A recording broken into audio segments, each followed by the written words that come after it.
지금 형식적으로 제청한 것을 그 잘못 때문에 대통령이나 국회가 그냥 절차적 어떤 법 절차를 지키게 하고 만약 그것에 위반이 있으면은 당신들이 법 위반했지 않느냐라고 뒤집어 씌우려는 최악의 법 기술자의 지금 농간을 부린 것 아닙니까? 국민이 바본 줄 압니까? 조희대 씨? 조희대 대법원장은 이제 대법원장이라고 부를 수가 없습니다. 법기술원장입니다. 후배들이 얼마나 창피하겠습니까? 대한민국의 사법부가 이래도 되는 것입니까? 저는 조희대 대법원장이 검찰개혁이 일단락된 마당에 국민들의 분노를 자극해서 사법개혁의 신호탄을 올리는 역사적인 이제 스스로 자기 헌신의 길에 들어섰다고 봅니다.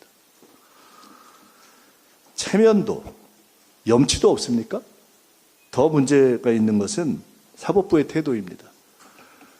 내란이 났을 때 그 이후에 대법관 중에 누구 한 명 문제 제기한 적이 있습니까? 지금까지 우리나라의 법관회의가 내란 이후에 이런 공적인 국민의 문제에 대해서 법관회의를 제대로 한 적이 있습니까? 자기 이익에 관련된 것 말고 사법부가 목소리를 높인 적이 있습니까?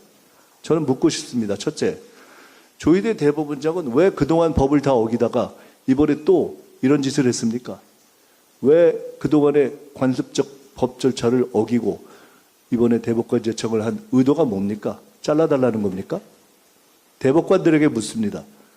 지금까지 내란이 났을 때 한마디도 못하던 분들이 대법원의 이해관계만 문제가 될 것 같으면 그것에 문제를 삼는 분들이 조희대 대법원장이 이런 짓을 하는데 대법관 중에 단 한 분도 얘기하지 않습니까? 대한민국 대법관들이 이래도 되는 겁니까? 대한민국 대법관들에게 요구합니다. 조희대 대법원장이 잘못했다고 성명서를 내주십시오. 대한민국 사법부에게도 요구합니다. 법관회의를 당장 여십시오. 법관회의를 열어서 조희대 나가라 결의해 주십시오. 그렇지 않다면 적어도 이번 행위가 잘못됐다는 사법부의 판단을 내려주십시오. 그런 판단을 내리지 않고 대한민국 사법부가 어떻게 도둑놈을 잡고 판결을 하겠습니까? 어떻게 믿겠습니까? 그런 사법부를 어떻게 개혁하지 않겠습니까? 그런 사법부가 서초동에 있을 필요가 없다고 국민들이 다 요구하고 있지 않습니까? 무슨 자격으로 그 금싸라기 땅 서초동에 있는 겁니까? 너무 화가 납니다. 어떻게 저런 분들이 대법관까지 갔죠? 저는 국민들이 어마어마한 분노로 화답할 것이라고 확신합니다. 온 국민이 서명할 것이고, 온 국민이 권리할 것이고, 온 국민이 스티커를 붙일 것이고, 온 국민이 차량으로 경적을 올릴 것이고, 온 국민이 조희대 나가라고 외칠 것이고, 온 국민이 대법관들 정신 차리고 조희대 잘못했다고 이야기하라고 외칠 것입니다. 그렇지 않다면 조희대 대법원장과 함께 다 자진 퇴역하십시오. 차라리 대법원 자체를 새로 구성하는 것이 낫습니다. 민주당은 이제 검찰개혁을 일단락 지었습니다. 조희대 대법원장의 사법농단을 계기로 해서 사법개혁을 시작하겠습니다. 어디다 대고 국민들 앞에서 이런 못된 짓을 합니까? 조희대 씨 정신 차리고 당장 나가십시오. 네, 오늘 이후에 여러 가지 사안들에 대해서는 대통령과 청와대와 정부는 대통령과 청와대의 정부의 어떤 법적 의무를 하실 것이라고 봅니다. 당과 국회는 우리의 판단에 따라서 국회가 국민의 의사를 존중해서 우리가 할 방향을 판단하겠습니다. 우리는 법을 지키고 국민의 전설을 존중하지만은 그 이전에 해야 될 것이 있습니다. 국민 앞에, 국민 주권 앞에 조희대 같은 대법원장은 없어야 합니다. 당장 나가십시오. 아니면 사과하십시오. 아니면 현재 대법관들이 다 물러나라고 연명하십시오. 사법부 전체가 들고 일어나서 조희대 나가라고 해 주십시오. 그렇지 않다면 대한민국 사법부는 사법개혁의 무서운 파도 앞에서 한치도 벗어나지 못할 것입니다. 이상입니다. 네, 김민석 당대표님의 모두 발언이 있었습니다.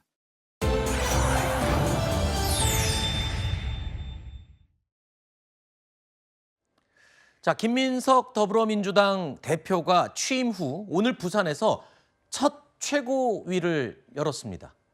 자, 오늘 열린 최고위 좌석 사진을 저희가 준비를 해봤는데요. 자리 배치를 보시면 당 대표가 가운데 앉아 있고요. 좌우로 친청계와 친명계 최고위원들 순서대로 섞여서 쭉 앉아 있습니다. 물론 이 친청계, 친명계의 분류는 본인들이 인정을 하지 않을 수도 있습니다. 이 전에 전당대회 전에 언론사에서 구분을 해놓은 그 기준으로 저희가 편의상 표현을 해봤는데요. 근데 이 사진에서 통상적으로 당 대표의 오른편에는 오른손 쪽에는 원래 수석 최고위원이 앉아 있는 모습이 우리에게 익숙합니다. 하지만 최민희 수석 최고가 이쪽으로 한병도 원내대표 다음 자리로 물러나와서 앉아 있는, 떨어져 있는 모습이 혹시 뭐 의미가 있는 게 아니냐 이런 의문을 갖게 만듭니다. 그런데 여기가 또 현장 최고위이기 때문에 서울에서 정식적으로 할 때와는 좀 다른 점도 있을 수 있겠다. 이런 해석을 해봤습니다. 집안 기둥불이 뽑히는 거 아니냐 이런 우려가 나올 정도로 전당대회 때 갈등이 심했죠. 그래서 오늘 첫 최고위원회의의 분위기가 어떨지 많이들 관심을 갖고 있었습니다. 김인석 지도부의 첫 최고위 화두는 이거였습니다. 다름 아닌 조희대 대법원장이었습니다. 민주당의 최고회의가 새롭게 출범하는 첫날 사법부에 대해서 발언하게 된 것이 개탄스럽습니다. 대법관 임명에 있어서 다시 선택적 지원을 몇 개월 동안 끌고 오는 위법 행동을 해온 것입니다. 사법농단입니다. 국민이 바본 줄 압니까? 조희대 씨? 조희대 대법원장의 사법농단을 계기로 해서 사법개혁을 시작하겠습니다. 어디다 대고 국민들 앞에서 이런 못된 짓을 합니까? 조희대 씨 정신 차리고 당장 나가십시오. 이번 조희대 대법원장의 청와대 패싱, 대법관 제청은 목불임겸, 상상 초월 행태로 분노가 치밉니다. 조희대 거치 논의를 시작해야 한다고 생각합니다. 이재명 정부 국정 뒷받침과 총선 승리를 위해 우리 당 지도부가 함께 힘차게 뛰기를 기대합니다. 자, 민주당의 새 지도부가 처음 모인 자리에서 목청을 높여서 이렇게 비난을 하고 있는 조희대 대법원장.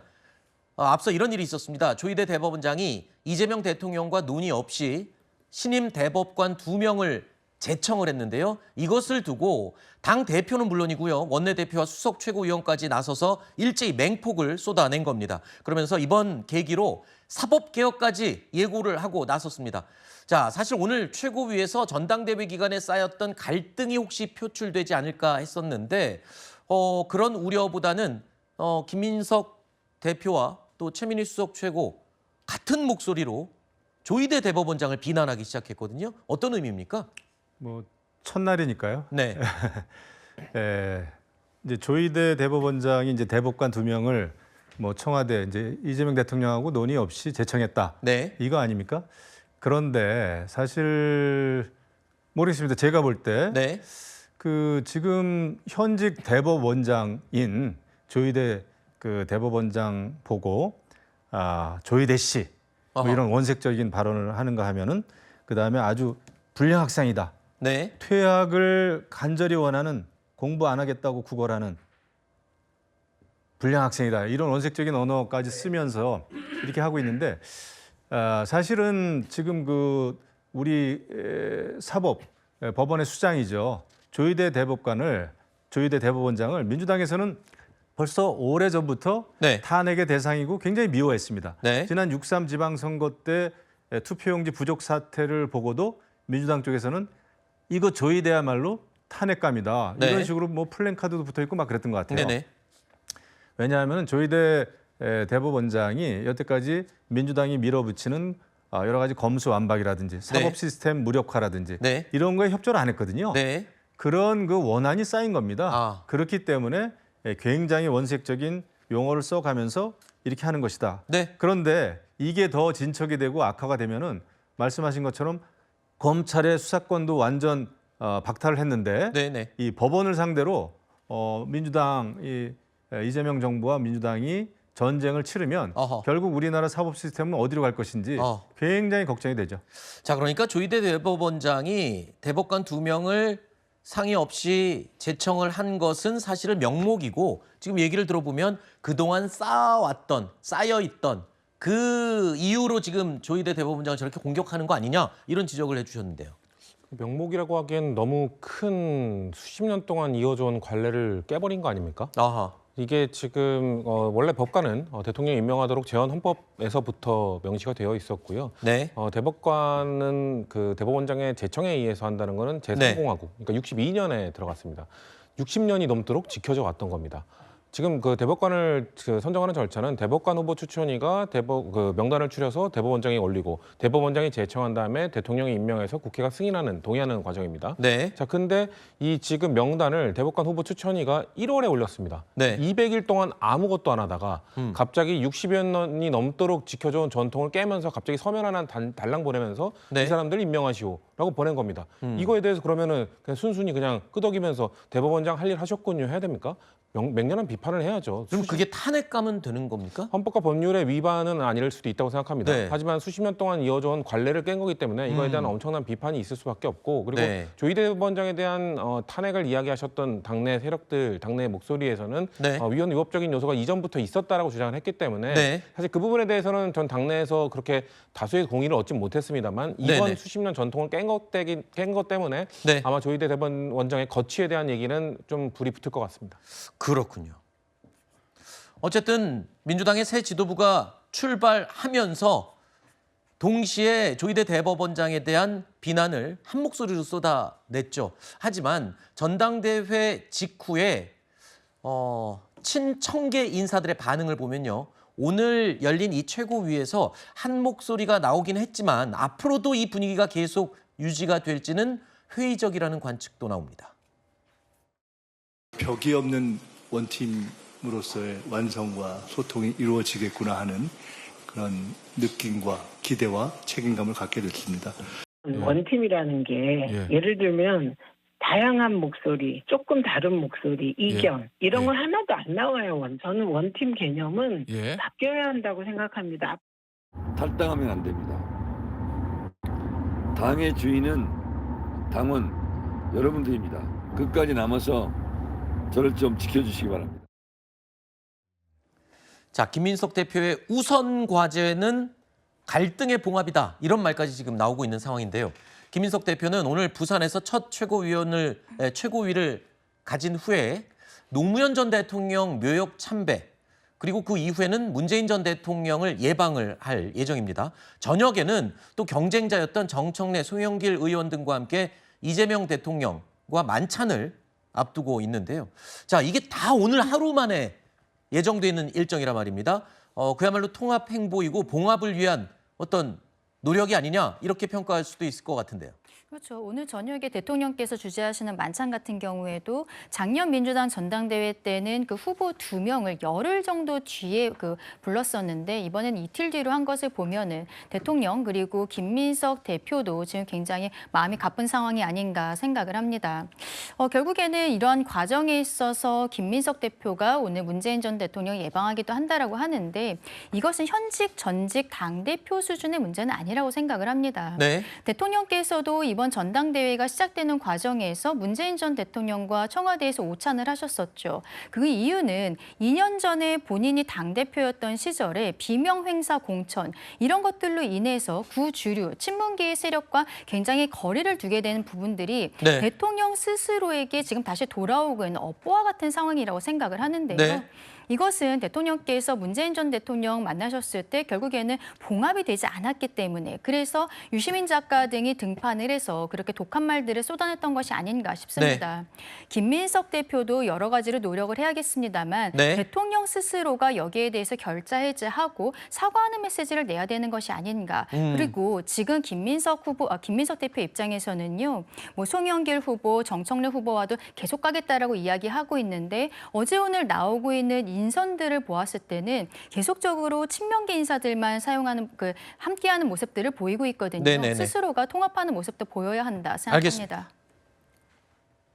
일단 오늘 이 만찬, 대통령과의 만찬 자리에 정청래 의원이 어떤 반응을 보일지가 제일 궁금합니다. 마지막까지도 아까도 들으셨지만 나를 좀 지켜주세요. 뭐 이런 얘기까지 했었잖아요. 그리고 또 뭐 졌지만 형식적으로는 본인이 또 진 게 아니다. 뭐 이런 식으로 주장하기도 했고요. 뭐 이제 선거가 끝났으니까 그동안 지지해 주셨던 분들이 굉장히 서운하고 아쉬운 마음들을 가지고 있을 테니 그것은 이제 수습하는 차원에서 계속해서 우리 함께 가자라고 하는 메시지일 것 같고요. 네. 오늘 대통령 만찬은 끝나고 난 다음에 정해진 게 아니고 네. 이미 며칠 전부터 후보 아. 시절부터 정해졌던 일정이라고 하니까요. 네. 대통령께서도 이번 전당대회 과정 자체가 뭔가 화합과 통합으로 갔던 게 아니고 네. 분열적 요소가 분명하게 있다라고 하는 현실 인식이 있었기 때문에 네. 이걸 좀 서둘렀던 것이 아니냐라는 아하. 생각이 당연히 들고요. 네. 세간에서도 상당히 많은 우려들을 하고 있죠. 뭐 최민희 최고위원께서는 또 원팀이라고 하는 규정 자체가 이견을 허용하지 않는다라고 하는 걸 전제로 해서 앞으로 이견도 허용하는 원팀으로 가자라고 했거든요. 근데 저는 사실 후자가 원래 맞다고 봅니다. 네네네. 민주당의 이 정신이라고 하는 것이 이견이 있을 땐 토론하고 다만 당론으로 정해지거나 최종적으로 결정되면 네. 그건 따른다 이런 네. 개념이기 때문에요. 네네. 앞으로도 지도부가 그런 흐름들을 잘 만들어갈 수 있으리라 봅니다. 알겠습니다. 자, 이렇게 민주당이 사법개혁을 외치면서 전열을 재정비하고 있는 동안에 청와대는 법무부 장관이 사직서를 제출하면서 대규모 개각을 암시하고 있습니다. 대통령과 법무부 장관은 이러다 큰일 난다고 발 동동 구리는 자리가 아니에요. 큰일 나는 게 막으면 이 사람들은 안 막으면 직무유기예요. 법무부 장관 사의 표시는 이미 뭐 한참 전에 했었잖아요. 형사소송법도 이제 통과됐고 크게 제가 할 역할이 별로 없습니다. 국회 가서 또 다른 현안들 당의 통합이라든가 또는 또 형사소송법 개정 과정에서 나타난 약간의 문제점들 이런 거 신속하게 수정하는데 내가 할 일이 더 많지 않겠나. 법무부 장관이 그동안 꾸준히 사의 표명을 해왔었죠. 그랬던 만큼 이번에 청와대가 또 붙잡을지 관심입니다. 그런데 한동훈 의원은 이런 정성호 장관에 대해서 이재명 대통령 공소 취소 세팅 끝내놓고 이제 도망치는 거다 이런 비판을 지금 하고 있는 건데 김인석 지도부가 대놓고 아까 들으신 것처럼 조희대 대법원장 나가라 이렇게 공세를 강화하는 시기에 법무부 장관은 사직서를 제출했어요. 한동훈 의원은 지금 뭐 어떤 점을 지금 가장 의심을 하고 지적을 하고 있는 거예요? 그 법무부 장관으로서 네. 검찰 보안 수사권 폐지에 대해서 네. 이렇다 할 그거를 막아내지도 못했고 네. 그렇지 않습니까? 그리고 당에 돌아가서 당의 통합을 위해서 일하겠다고 하는 게 이거는 사고는 사고대로 다 쳐놓고 네. 책임도 안 지고 도망가는 거다라는 의견일 겁니다. 그리고 지금 이제 통합 얘기가 나와서 제가 한 말씀 안 드릴 수 없는 게 네. 명청대전은 결코 끝날 수 없는 끝나지 않은 전쟁이에요. 네. 왜냐하면 이번에 사실 김민석 후보가 너무 가까스로 이겼어요. 네. 이게 이제 대통령의 지지를 받고 많은 평론가들과 많은 강성 김민석 후보를 지지했던 많은 분들이 있지만 네. 사실 결국은 선호 투표제에 의해서 가까스로 이제 이긴 건데 네. 문제는 정청래 후보가 내심 불복 선언을 한 겁니다. 뭐냐면은 우리는 숫자로 졌지만은 우리의 열정과 가치는 졌다고 생각하지 않는다 그랬습니다. 네. 여기서 우리는 정청래 개인이 아니고 네. 거의 뭐 과반에 육박하는 네. 45% 정도 되는데 그런 그 당원들을 대신해서 얘기한 거거든요. 네. 자기를 지지했던 그리고 우리의 가치가 졌다고 생각하지 않는다는 것은 우리는 김민석 당대표가 대표하는 네. 그런 당원들하고 또 다른 우리라는 이 경계를 설정한 거죠. 네네네네. 이렇게 보면은 우리가 추구하는 가치와 김민석 당대표가 추구하는 가치는 다르다 이겁니다. 네네. 이것을 선언한 거예요. 네. 그래서 앞으로는 굉장히 정청래 후보를 위시한 알겠습니다. 그쪽의 당원들은 여당 내 야당 역할을 톡톡히 할 것 같아요. 사실 어제였나요? 정청래 의원이 이런 말을 했어요. 이제 당대표 선거에서 떨어지긴 했지만 앞으로 할 말은 하고 살겠다. 인생 뭐 있냐. 그럽니다. 네. 전대 끝나고 나서도 지금 라디오 방송에서 라이브 방송에서 직접 저렇게 얘기를 한 거예요. 할 말은 하고 살겠다. 지금까지는 그럼 할 말 안 하고 살았던 건지 그게 좀 궁금하고요. 할 말은 하고 살겠다 저 말에 저는 그게 느껴집니다. 이 명청 갈등이 다시 또 시즌 2 시작되는 건가? 뭐 이런 생각을 하면 너무 과한 건가요? 과한 거죠. 그래요? 네, 당내 다른 목소리 내겠다는 거죠. 민주당 안에서는 다른 목소리를 아까 원팀 얘기도 했잖아요. 뭐 다른 목소리를 내지만 원팀에서 무조건 맨날 같은 목소리 내면 그게 공산당이지 민주당입니까? 네. 오히려 지금 국민의힘이야말로 네. 저희 명청대전 걱정하실 게 아니라 장동혁, 네. 한동훈 대전, 장한대전 걱정하셔야 되는 거 아닙니까? 아하. 거기서는 다른 소리 내는 사람들 지금 징계하려고 하고 있잖아요. 네. 당대표 비판했던 사람 징계 위에 지금 다 올라가 있지 않습니까? 저희는 그 정도로 하지 않을 겁니다. 국힘에 비하면 아무것도 아니다. 뭐 아무것도 아닌 거에 머물러야겠죠. 네. 근데 다른 목소리가 나왔을 때 네. 저는 글쎄요 초반에 막 그렇게 다른 목소리가 많이 나올 것 같지는 않고요. 네. 뭔가 정책을 추진할 때 다른 목소리는 아주 건전한 다른 목소리라고 생각합니다. 네. 세제 개편안이 됐든 형사소송법이 됐든 네. 이런 부분에 있어서 다른 목소리는 언제든 환영입니다만 뭔가 이 과거와 관련된 문제들을 소환한다든가 네, 네. 이러면서 인신공격을 하는 그런 부분이 있을 때는 좀 네. 단호하게 그 다른 목소리를 비판하겠지만 다른 부분에 있어서는 저는 환영할 수 있다고 생각합니다. 알겠습니다. 아니 예. 근데 그 전당대회 끝나고 네. 차점으로 아슬아슬하게 진 그 후보가 네. 당원 여러분 저를 지켜주십시오. 저는 이제는 할 말 하면서 살겠다. 네.